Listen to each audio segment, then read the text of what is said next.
Welcome back to the Resilient Philosopher. This is Dantes, and like every week, I come to you today with a simple yet profound reflection. If we reflected the same way we project, we will be more productive. It is very easy to point out what other people do wrong or what's wrong with the world, but it takes self-reflection to really understand our position in this world. You can simply choose to point out what's wrong and remain a participant of it, becoming complicit with it. You can take it to the extreme where you try to project onto others your own reflection in the sense of believing that your morals are beyond others, that your values are stronger than others. But as I write many times, and I've written about this, and I will continue to write about, it is ethics. Ethics, and its root is humanity. It's knowing that at the end of the day, we are all human. That creates empathy, that creates sympathy, and altruism. There's many qualities that we have lost in our lives. Some people like to blame the fact that we don't have God in our schools anymore, or that morality is being lost because we don't have God in our lives. But there's more than that. We have become desynthesized by the systems in which we're in. We automatically make biased assumptions in what we perceive.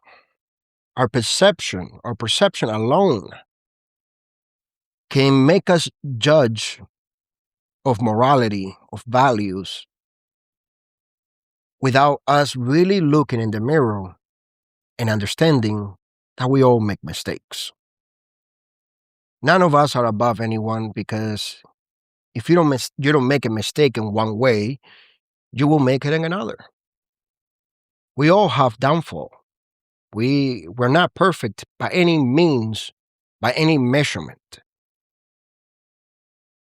Personally, I have made plenty of mistakes, and on a daily basis, sometimes I don't even realize it because it's just automatic.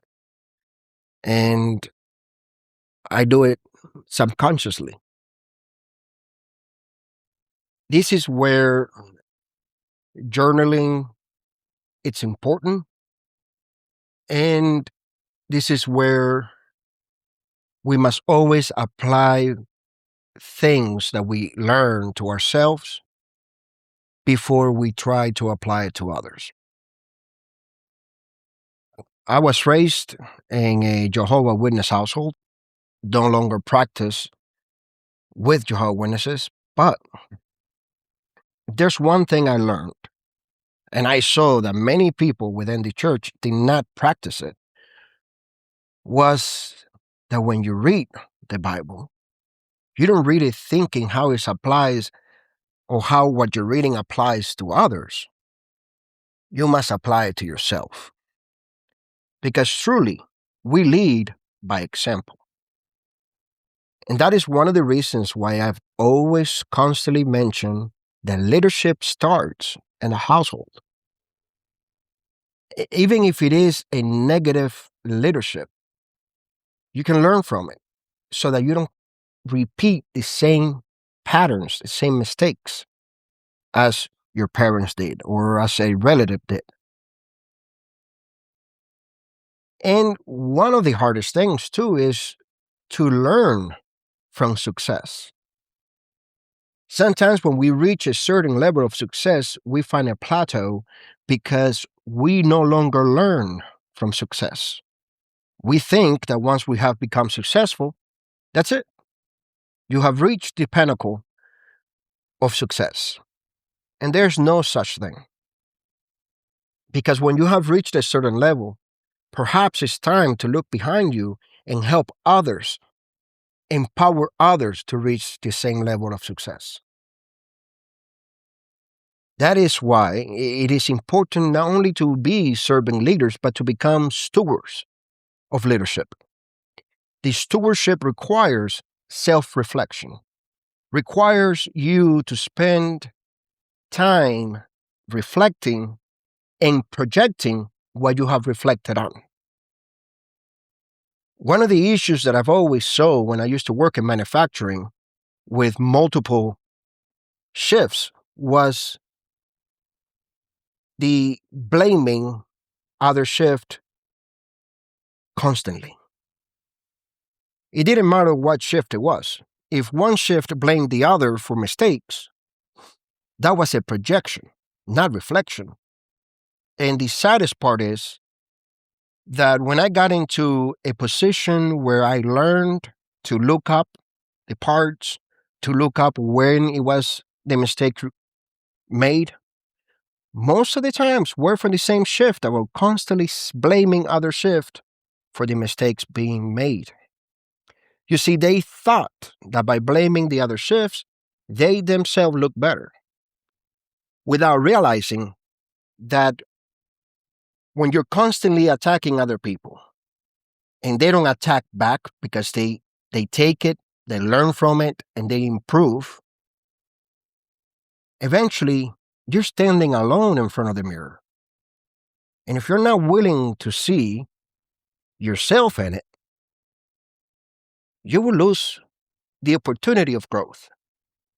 You might not lose your job. But if one day you do, you will not find the same success other places because you were under an illusion that you were better when in reality you weren't. It doesn't matter if you did the job for 40 years. If you stop learning, that's on you. Because every day is an opportunity to learn. It's an opportunity of growth. And that is why it's more important to reflect and be as specific in how you project your reflection into others. If you're having a bad day, going around and trying to make everybody else's day like yours, it's not going to fix your day. Let's go under the assumption that you had an argument with your significant other at home. You went into work and you carried that argument and that anger into work. It's not going to fix the problems at home. If anything, it's going to continue in your mind throughout the whole entire shift. And when you get home, now it has multiplied. Because at work, in itself, brings its own stress, brings its own demands. And when you already are in such an emotional state, you actually make your day worse for yourself and for others. And now when you get home, you're not only bringing in the problem from the morning or before you went to work, but now you're bringing even more. You have multiplied it. And that's how people don't move forward. When you walk away from a situation, you have to back away and reset. You have to back away and leave it alone. Leave the issue where it is as you back away from it. And if you left home under an argument with your significant other, leave it there. Don't bring it with you. Because if you change your attitude towards today and you reflect on it, you can come back home and perhaps either the problem is gone or you find a solution to it. That is productive. Now imagine if you did the same thing at work. If you reflected on situations, moved away from it, analyze it, and then project the outcome that you desire or that should be appropriate, that becomes productive. So, my question to you is, how do you handle your daily stress from work, from home, from school, from life? And how do you reflect on it and decide how to project it on others? Like always, remember that every Tuesday a new episode is available, that we have over 1,000 articles on the website that you can read. Our website is visionleon.com, vision, Leon.com, home of the Resilient Philosopher and home of the Resilient Philosopher community. I'm currently working in a new book that is going to be called The Resilient Philosopher, the Architect of Reality. When it becomes available, I will announce it. It is going to be perhaps the most profound work among everything that I will do, because this will be my philosophy put on paper in all its form. It will cover from personal life to spiritual to leadership and life spiritually and in the corporate level. I would like to thank you for listening to this episode and for always, always showing up for yourself.